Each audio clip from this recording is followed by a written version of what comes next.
Pertahanan Qatar Sheikh Saud bin Abdurrahman bin Hassan memperingatkan penutupan Selat Hormuz memiliki konsekuensi global. Yang menekankan krisis Selat Hormuz membutuhkan pembicaraan terbuka dengan Iran daripada solusi militer. Qatar terus berupaya mencari solusi melalui pendekatan kolektif dengan negara-negara Teluk. Yang menekankan Iran harus menjadi bagian dari solusi jangka panjang untuk Selat Hormuz. But the main thing also we need to sit and to discuss that in a very open discussion with Iran, because Iran is also a partner and a neighbor that will always have a role in the Strait of Hormuz. So we need to understand what is the vision or what is the understanding of all the problems that Iran think about for the Strait of Hormuz in order to find a sustainable solution, because we think that a military solution will not be always a solution. Ya, Iran tersebut izinkan kapal-kapal melintasi Hormuz pasca Trump cabut blokade angkatan lautnya. Namun Amerika Serikat menyatakan belum mencabut blokade laut. Kita ulas saling klaim dua negara tersebut dalam pembukaan Selat Hormuz bersama pakar hubungan internasional Synergy Policies Dina Prapto serta pakar militer dan intelijen Universitas Indonesia Stanislaw Rianto. Selamat sore Mas Stanis, selamat sore Mbak Dina. Selamat sore Mbak. Oke, kita mulai yang terbaru dulu. Mungkin saya ke Mbak Dina. Mbak Dina, ini yang baru sekali ketika Iran menampilkan gambar pelayaran di Selat Hormuz. Tapi kemudian Amerika Serikat belum menyatakan mencabut blokade laut tersebut. Bagaimana kita melihat situasinya di Selat Hormuz kali ini? Irannya yang melakukan klaim, kemudian Amerika Serikat menolak. Biasanya Amerika Serikat yang suka mengklaim duluan. Ya, memang situasinya kedua belah pihak pada dasarnya masih tetap yakin dan percaya itu maksudnya ya, bahwa sebenarnya kekuatan militer kedua belah pihak ini masih bisa digunakan, terutama Iran. Iran ini masih dalam posisi betul-betul pasang kuda-kuda ya, ingin menunjukkan bahwa dia sebenarnya betul-betul tidak takut, satu, tidak gentar, dan yang kedua dia juga siap untuk menghadapi segala ancaman. Perkembangan yang terakhir Mbak Ilona itu kan dari pihak Qatar itu menyampaikan kepada Iran bahwa permintaan untuk melepaskan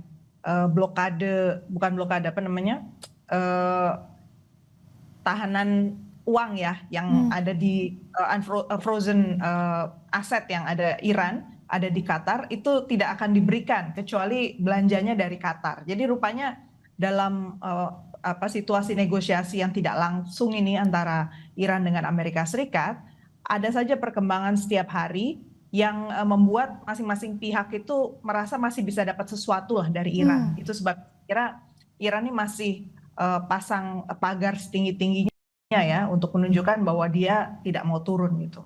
Ya, kalau Mas Tani sendiri melihat pernyataan Iran bahwa Selat Hormuz sudah dibuka, katanya sebenarnya strategi apa di balik narasi tersebut?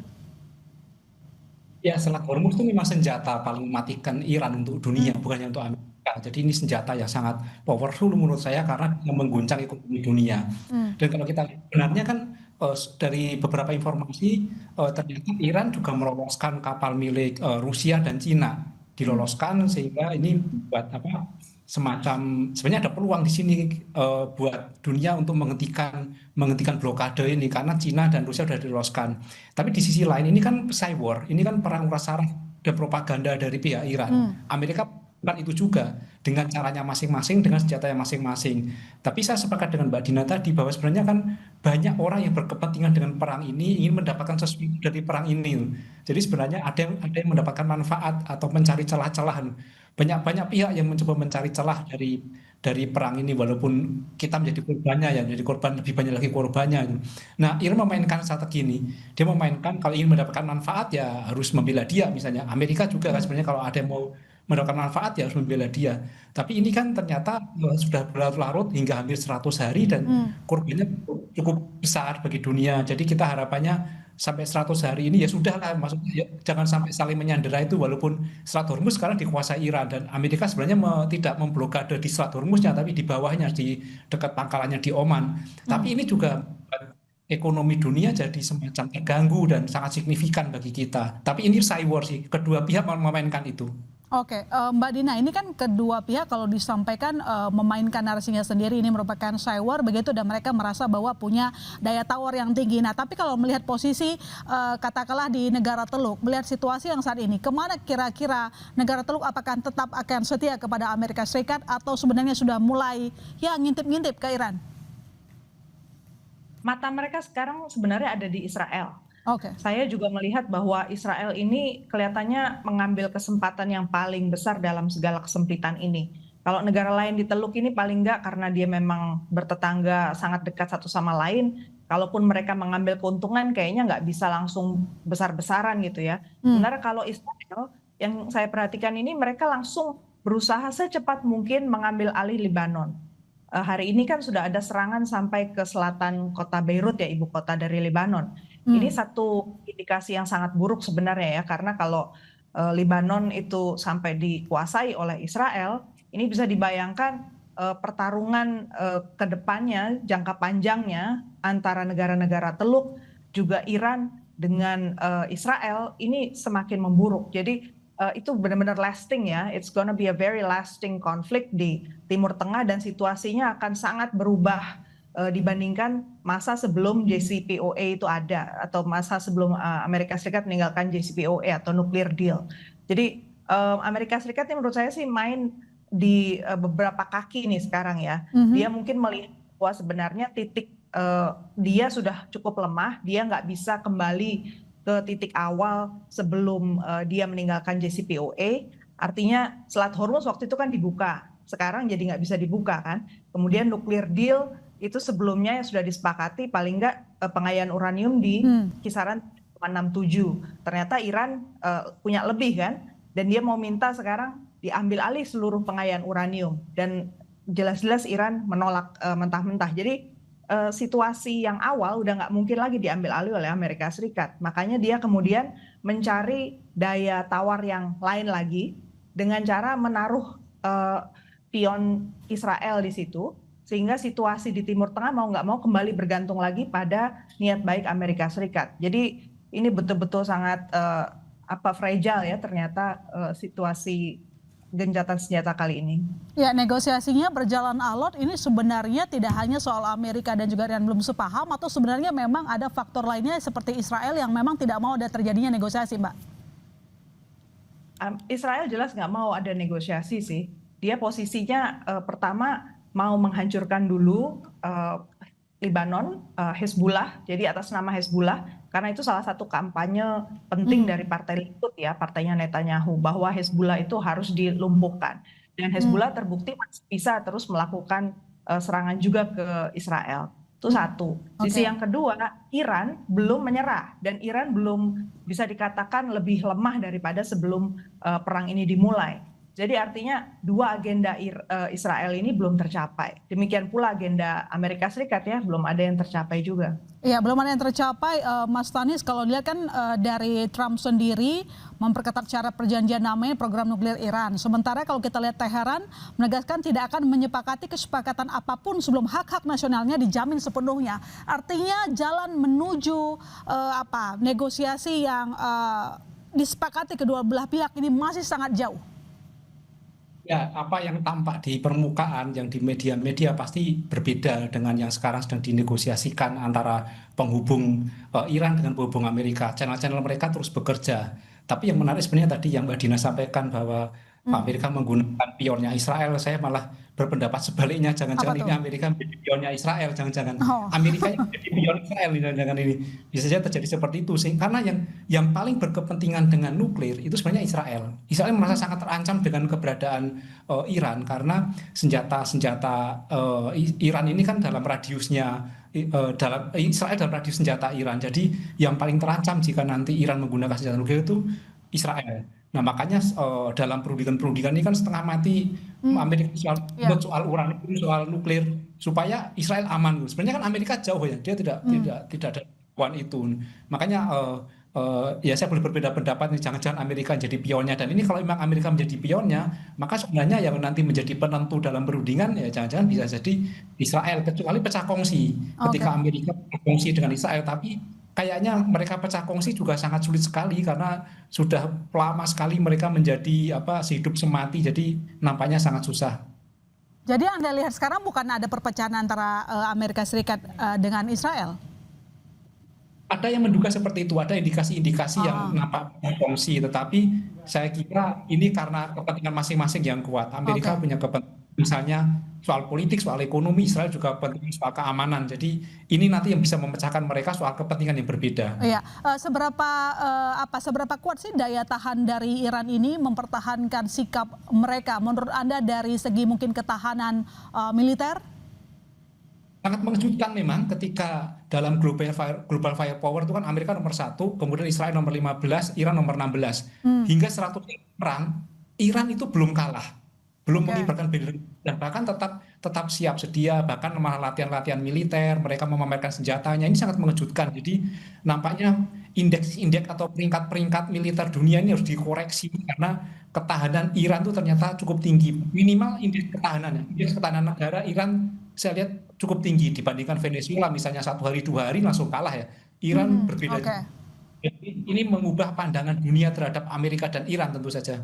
Ya, tapi kalau misalnya kita kembali lagi ke Hormuz yang berita terbaru ini, apakah ini merupakan bentuk ketidakpercayaan pada dua pihak? Siapa yang sebenarnya harus membuka dulu, Amerika Serikat buka blokade dulu, atau Iran buka Hormuz tanpa tarif terlebih dahulu? Nanti dijawab Mbak Dina, kami segera kembali saudara, tetap di Sapa Indonesia. Nah, kalau kita lihat ke perkembangan negosiasi soal Hormuz, ini apakah sudah ada kemajuan jika dibandingkan dengan isu nuklir misalnya? Ternyata belum juga, Belum karena juga. dulu sebelumnya kan sudah ada kemajuan sebenarnya. Iran kan sudah sempat mau membuka Selat Hormuz terlebih dahulu, tapi kemudian Amerika Serikat memutuskan untuk tetap memblokir pelabuhan-pelabuhan Iran.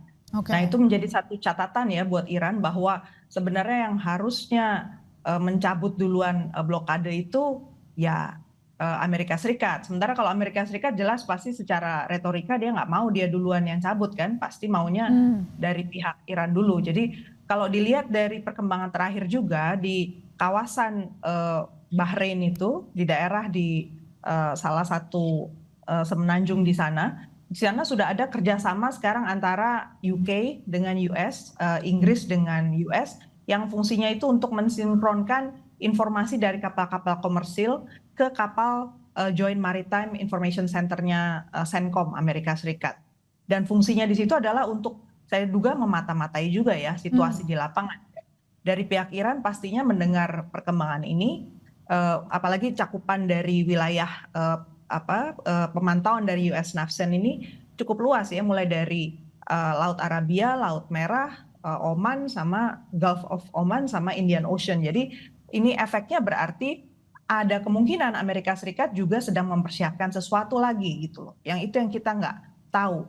Jadi tadi seperti saya katakan di awal, Qatar dalam posisi yang ternyata masih bisa diubah, mencoba mencari celah dia mendapatkan sesuatu lagi dari Iran. Sementara Israel masih dalam posisi mencoba mendapatkan keuntungan juga dari situasi ini. Jadi kalau saya sih melihatnya dari pihak Amerika Serikat dengan Israel ini, mereka saling diuntungkan ya. Jadi kalau dilihat dari Israel yang cuma penduduknya 10 juta, nggak mungkin juga sih secara jangka panjang mereka menguasai Amerika Serikat. Justru pasti Amerika Serikat yang lebih kuat dan punya pengaruh. Tinggal masalahnya Israel ini saat ini juga masih didukung oleh pemberitaan terakhir dari Al Jazeera ya. Mereka menerima pasokan senjata dan juga pesanan membuat senjata dari 51 negara di dunia. Jadi artinya bukan cuma negara-negara yang di Teluk ternyata yang sedang mencari keuntungan dari situasi ini, tapi ada lebih banyak dunia juga yang diuntungkan dari bisnis persenjataan yang dilakukan oleh Israel. Tapi bagaimana dengan mungkin keterlibatan negara Teluk atas nasib Selat Hormuz ini? Negara Teluk ini sekarang masih menahan diri ya. Yang saya lihat mereka masuk informasinya itu lewat Pakistan, lewat Qatar dalam proses negosiasi. Tapi kalau dalam open statement mereka kelihatannya sangat membatasi diri apa yang dia sampaikan. Jadi mungkin dia masih menunggu juga posisi Amerika Serikat. Iya, kalau menurut Mas Stanis bagaimana posisi negara Teluk sejauh ini melibatkan mereka terkait dengan nasib Selat Hormuz? Mas Lalu Tanis? saya kira, Oke. saya kira bukan hanya negara teluk, tapi negara NATO hati-hati dalam melawan Iran karena Iran punya persenjataan yang bisa menjangkau mereka. Jadi peluru Iran ini bisa sampai jangkauan 5.000 kilometer dan ini masuk wilayah negara-negara NATO, apalagi negara teluk. Jadi mereka hati-hati sekali, hati-hati karena apa? Membela Amerika juga mungkin dampak bisa kena Iran, membela Iran juga kena Amerika. Jadi mereka memilih untuk posisi netral. Saya kira ini posisi yang paling aman dan paling baik melihat situasi ini karena jika ada negara yang ikut serta masuk ini bukan nambah perang semakin reda tapi akan semakin berantakan saya kira situasinya. Kita lihat seperti Rusia juga, Cina ini kan semua orang tahu bahwa ini membantu Cina, membantu Iran juga. Cina kemudian Rusia juga membantu tapi tidak dinampakkan secara terbuka. Kita lihat ketika kunjungan Amerika ke Cina nampak sekali bahwa ada yang mengatakan bahwa Presiden Trump nampak sekali meminta-minta pada Cina, tapi ini kan menunjukkan bahwa Cina membantu Iran. Jadi saya kira memang yang baik adalah tidak membantu mereka untuk berperang, tapi sebenarnya membantu mereka untuk menghentikan perang. Baik.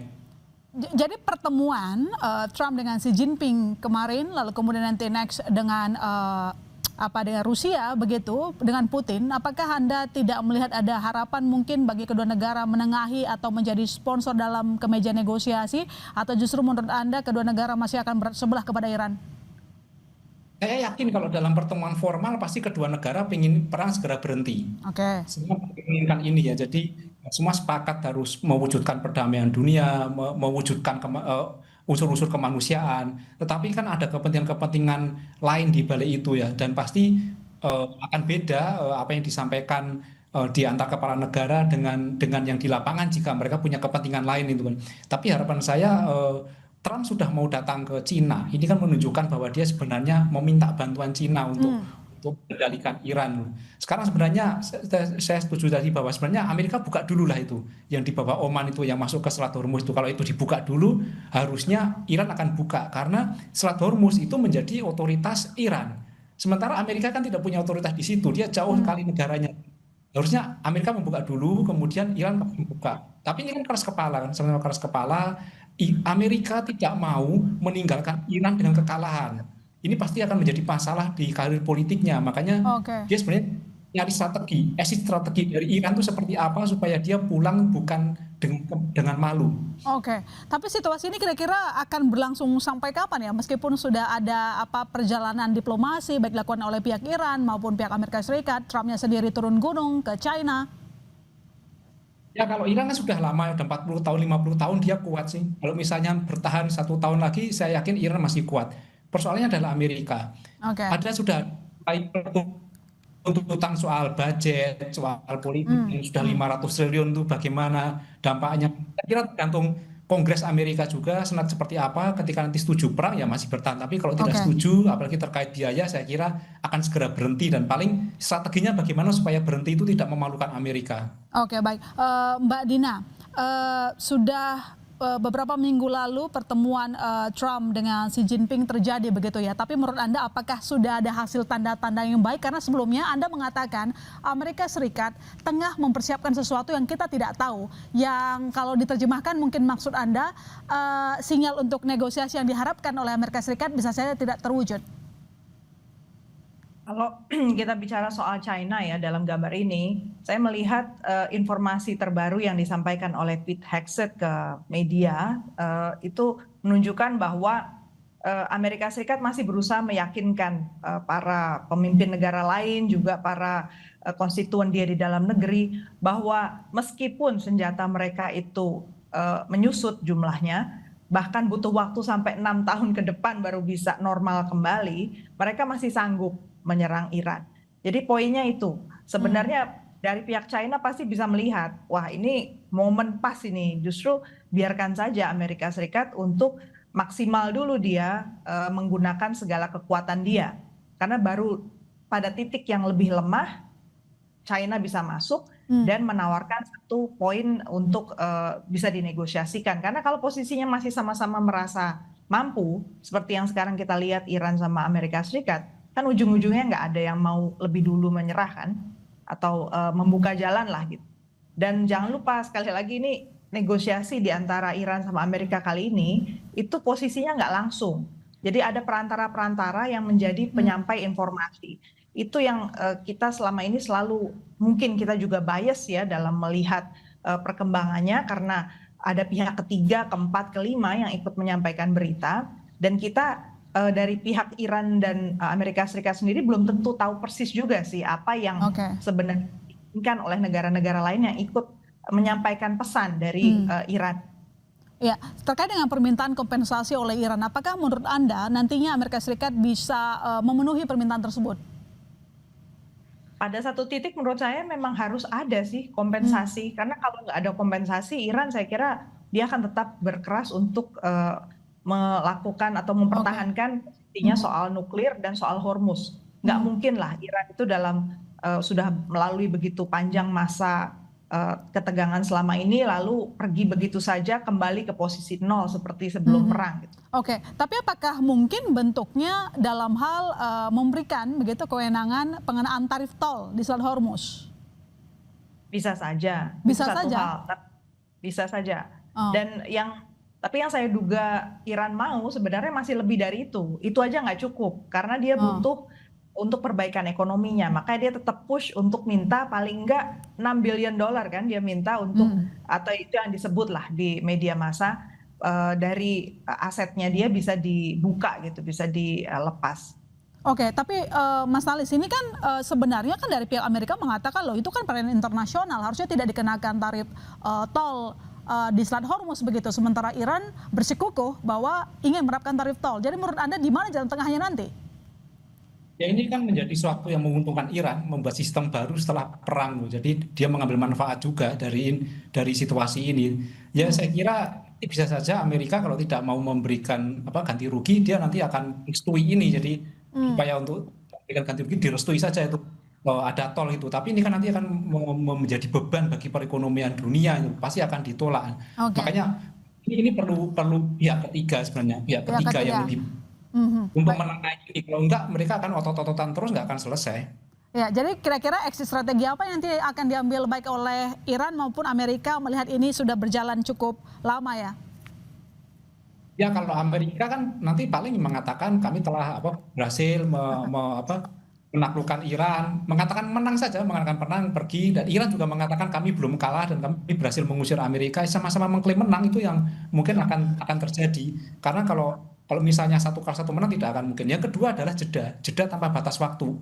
Jadi mereka mengakhiri perang tetapi tidak mengakhiri permusuhan, dan mungkin permusuhannya akan dilapangan oleh Israel. Jadi ada serah terima ke Israel, nanti perangnya dilakukan oleh Israel.